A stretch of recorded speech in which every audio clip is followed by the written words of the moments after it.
नेपालमा धेरै मानिस दिनभरि काम गर्छन्, तर वर्षौं बित्दा पनि उनीहरूको जीवन बदलिँदैन। किन? किनभने उनीहरू पैसा कमाउन सिक्छन्, तर पैसा बचाउन कहिल्यै सिक्दैनन्। तलब आयो, मोबाइल किनियो, बाइक अपग्रेड भयो, दशैंमा नयाँ कपडा किनियो, साथीसँग क्याफे गइयो, र महिनाको अन्त्यमा खाता फेरि खाली। गरिब मानिसको सबैभन्दा ठूलो समस्या कम आम्दानी होइन, नियन्त्रण नभएको खर्च हो। धनी मानिसले पहिले बचत गर्छ, गरिब मानिसले पहिले खर्च गर्छ। त्यसैले एउटाले आफ्नो भविष्य बनाउँछ, अर्कोले केवल आजको खुसी किन्छ, र यही चक्र वर्षौंसम्म दोहोरिइरहन्छ।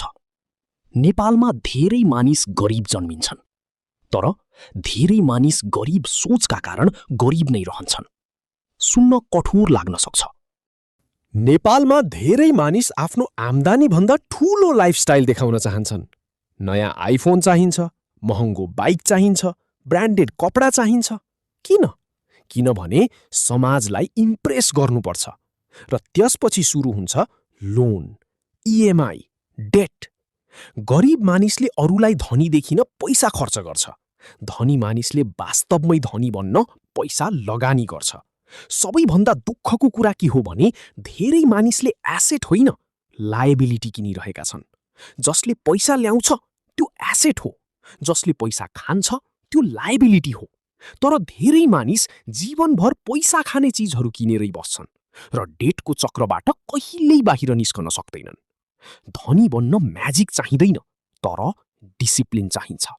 नेपालमा गरिब मानिस अझ गरिब बन्नुको कारण केवल पैसा होइन, ह्याबिट हो, माइन्डसेट हो, डिसिजन हो।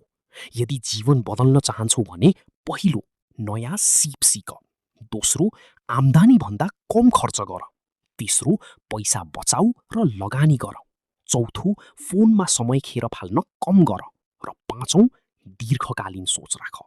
किनभने धनी बन्ने प्रक्रिया बिस्तारै हुन्छ, तर गरिब बन्न त्यो त दैनिक गलत निर्णयले आफै हुन्छ।